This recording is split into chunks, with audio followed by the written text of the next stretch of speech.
So hello everyone, welcome back to my channel. दोस्तों, आप एक इलेक्ट्रीशियन है, आप इंटरव्यू देने जा रहे हैं, तो ये वीडियो आपके लिए है। ये वीडियो पूरी देखें। रिसेंटली मेरे दोस्त से इसे क्वेश्चन पूछा गया था इंटरव्यू में, 5 क्वेश्चन जो कि वो सिलेक्ट हो गया था।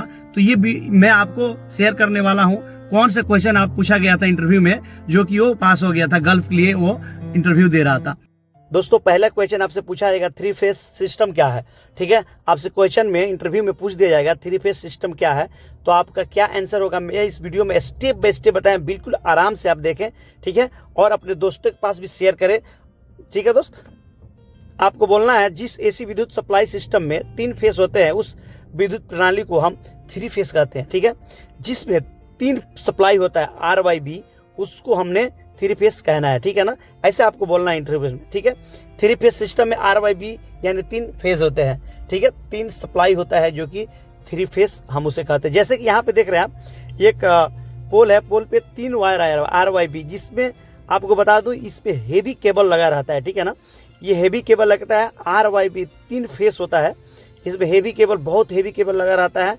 तो इससे हमने क्या है कि एक ट्रांसफार्मर हो जाता है, जो कि ट्रांसफार्मर स्टार और डेल्टा कनेक्शन होता है। ठीक है, तो स्टार डेल्टा कनेक्शन में कन्वर्ट होकर, ये आपको बता दूं कि अगर डेल्टा कनेक्शन होगा तो 3 फेज का होगा, अगर स्टार होगा तो आप ये बीच में देख रहे हैं ना, यहाँ पे जो है आपका न्यूट्रल निकलता है। अगर फेज एक लेते हैं, एक न्यूट्रल लेते हैं, तो आपको ये 220 मिलेगा। अगर 3 फेज लेते हैं तो एक फेज टू फेज आपको 440 मिलेगा। ठीक है, सेकेंड क्वेश्चन पूछा जाएगा सिंगल फेज में ज्यादा 3 फेज क्या फायदे हैं। ठीक है ना, सिंगल फेज से ज्यादा 3 फेज से क्या फायदा है। ठीक है, फायदा क्या है तो आपको बोलना, 5 इसमें फायदे हम लोग आपको बताएंगे। बहुत सारे फायदे हैं, लेकिन हम 5 फायदे बताएंगे जी, जो कि आपको स्क्रीन पे चल रहा है। ठीक है, पहले हम बताएंगे एक समान आकार की सिंगल फेज सब मशीन की तुलना में 3 फेज मशीन का आउटपुट ज्यादा होता है। ठीक है ना, अगर 220 है उससे ज्यादा ताकतवर हो 3 फेज होता है। ओके, एक समान पावर के लिए सिंगल फेज, ठीक है, ट्रांसमिशन की तुलना में 3 फेज ट्रांसमिशन का लगाना सस्ता होता है। ठीक है ना, अगर 3 फेज का अगर आप सिंगल पोल का लगा रहे हैं ट्रांसफार्मर, उससे सस्ता 3 फेज का होता है। ठीक है, इस वजह से हम 3 फेज का सप्लाई दूर तक लेके जा सकते हैं। ठीक है, इससे हम सप्लाई को दूर तक ट्रांसफार्मर के द्वारा ले जा सकते हैं। ठीक है, और तीसरा क्वेश्चन, तीसरा जान लेते फायदे। 3 फेज में चलने वाली मोटर का टॉर्क, पावर फैक्टर और कार्य क्षमता सिंगल फेज से चलने वाली मोटर से ज़्यादा होती है। ठीक है, अच्छी होती है।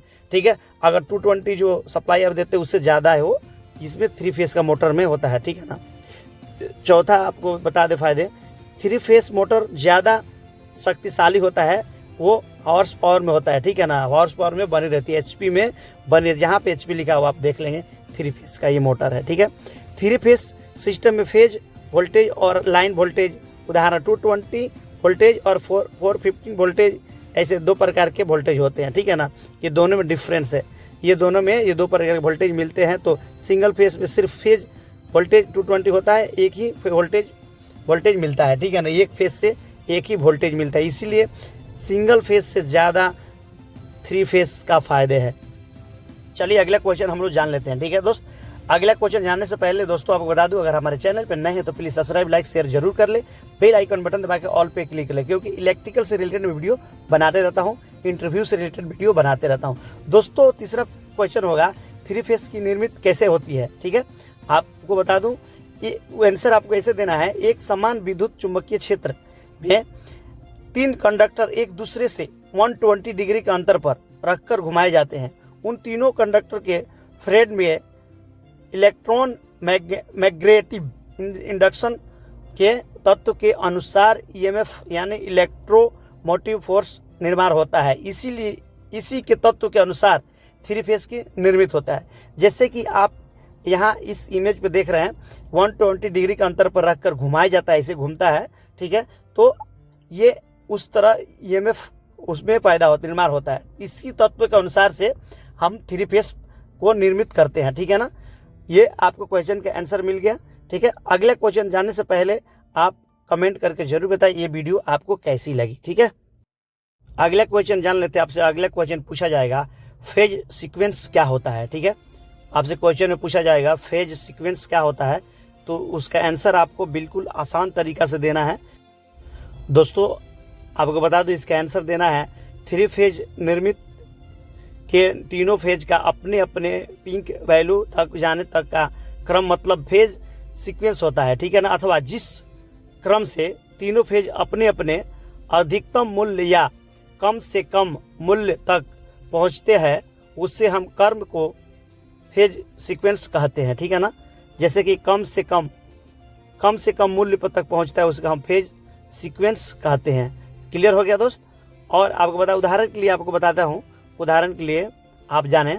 उदाहरण में जैसे कि आपको बता दूं थ्री फेज का निर्मित तीनों फेज का अपने अपने पीक वैल्यू के बारे में समझ लिए कि शुरुआत में यू अपने पीक वैल्यू तक पहुंचा हो, उसके बाद भी अपने पीक वैल्यू तक पहुंचता हो और अंत में डब्ल्यू अपने पीक वैल्यू तक पहुंचता है। तो इन सबका फेज सीक्वेंस यू भी डब्ल्यू इसका इस प्रकार होगा, ठीक है ना। जैसे कि आप मोटर में भी देखते हैं या कोई ट्रांसफार्मर में भी रहता है, ठीक है, यू भी डब्ल्यू लिखा रहता है। तो ये आप ऐसे समझ सकते हैं, ठीक है ना। यहाँ ध्यान देने वाली बात यह है कि थ्री फेज का अल्टरनेट की अथवा थ्री फेज मोटर की वाइंडिंग भी यू भी डब्ल्यू से दर्शाई जाती है, ठीक है ना। ट्रांसफार्मर भी अल्टरनेट ट्रांसफार्मर भी या मोटर भी यू भी डब्ल्यू से दर्शाई जाती है। जैसे कि वाइंडिंग के 6 टर्मिनल का phase sequence U1 U2 V1 V2 और W1 W2 इन अक्षरों के से दर्शाया जाता है और फेज अथवा लाइन में L1 L2 L3 अक्षरों में दर्शाया जाता है, ठीक है दोस्त। क्लियर हो गया। जैसे कि यहाँ पे देख रहे हैं, यहाँ पे स्टार डेल्टा कनेक्शन है, ठीक है। स्टार डेल्टा कनेक्शन में आप देख रहे हैं कि यहाँ पे भी लिखा है U1 V1 W1 और W2 U2 और V2। ऐसे आपको मिल जाएगा ट्रांसफार्मर पे भी और आपको स्टार डेल्टा जो यहाँ पे देख रहे हैं ये जो बॉक्स बनी हुई है मोटर में उस पर लिखा रहता है, ठीक है ना। तो आप इससे आप समझ जाएंगे कि ये कैसे इसको निर्मित किया जाता है, ठीक है ना। ऐसे मतलब लिखा जाता है, एक टैग लगाया जाता है कि ट्रांसफार्मर और मोटर में सब में, ठीक है। अगला क्वेश्चन हम लोग जान लेते हैं, थ्री फेज इंडक्शन मोटर में स्टार्टर का इस्तेमाल क्यों किया जाता है, ठीक है। आपसे क्वेश्चन पूछ दिया जाएगा, थ्री फेज इंडक्शन मोटर में स्टार्टर का इस्तेमाल क्यों किया जाता है। तो दोस्तों आपको बोलना है उत्तर में, थ्री फेज में इंडक्शन मोटर का स्टार्टर का इस्तेमाल इसलिए किया जाता है कि स्टार्टिंग करंट कम किया जा सके, ठीक है दोस्तों अगर हमारे चैनल पर नए हैं तो प्लीज़ सब्सक्राइब लाइक शेयर जरूर कर लेना, बेल आइकन बटन दबा के ऑल पे क्लिक करें क्योंकि इलेक्ट्रिकल से रिलेटेड में वीडियो बनाते रहता हूं। अगर वीडियो अच्छी लगी तो आपको हेल्पफुल हुई तो कमेंट जरूर करें।